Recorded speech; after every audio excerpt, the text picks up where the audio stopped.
Chris, thanks for joining us ahead of tomorrow night's Carabao Cup tie against Sheffield United. First of all, fitness-wise, can we just have a quick check? Is any fresh concerns or players that might have come back into contention?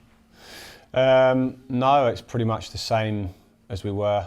Thankfully, we got through the game well against Ipswich. There's no real issues, a few bumps and bruises naturally. First game of the season, but no, everyone's in good shape. Looking forward to the game. Are we likely to see some rotation of sorts with players needing to get some minutes, and obviously this week is a 3-game week as well? Yeah, definitely. There'll be some levels of rotation within there.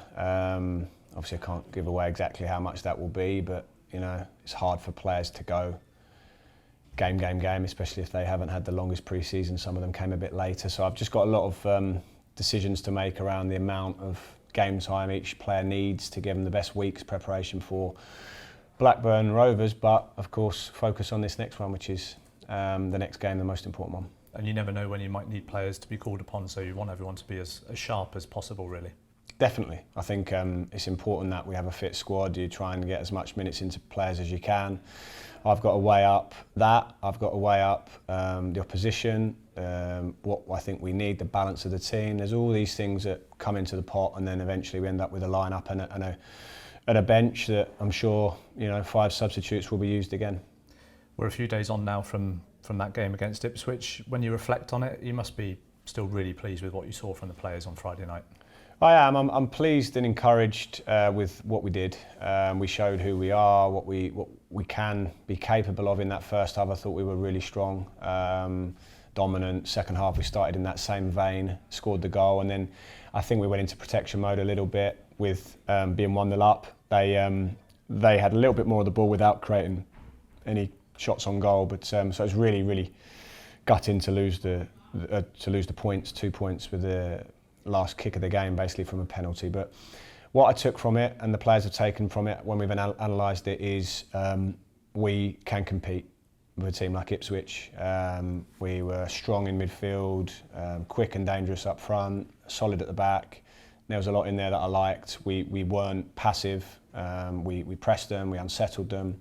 I mean, I've watched so many of Ipswich's games, and they're such a controlled team. They control the ball, they pass the ball, they control games, and we just didn't let them do that. I thought we were very calm with our possession. We didn't rush it. We were clear, calm, but still, progressive.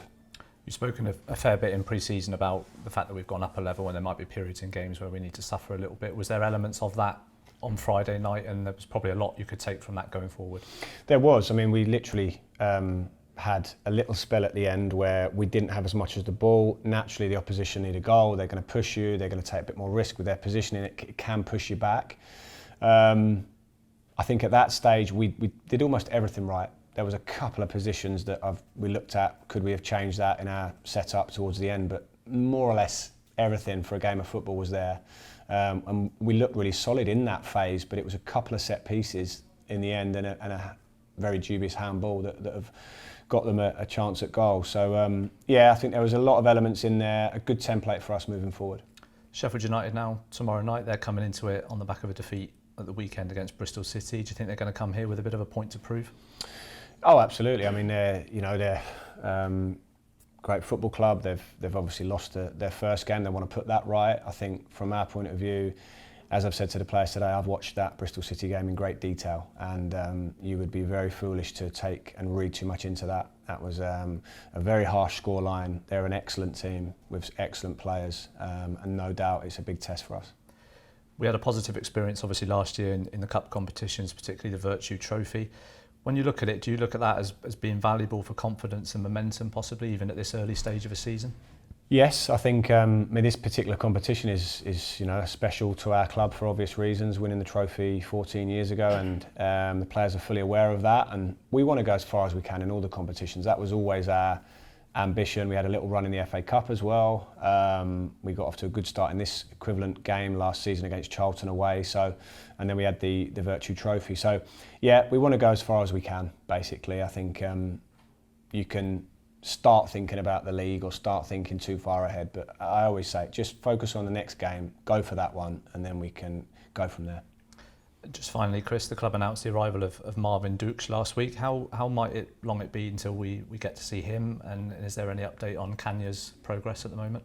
Yeah, so Marvin is in sort of intensive rehab of his end-stage injury really now. He's going to be joining with the training group hopefully by the end of this week, and then he needs to get up to speed. Sadly for Marvin, he came back for his pre-season with Werder Bremen and then picked up an injury almost in the first week. And it's only a small injury, but it's obviously delayed his pre-season. So he needs to kind of get a real block of training in to get up to speed. So I'm really hopeful we can get that into him in the next few weeks and see where we are. But at the moment, he's definitely in that building up phase.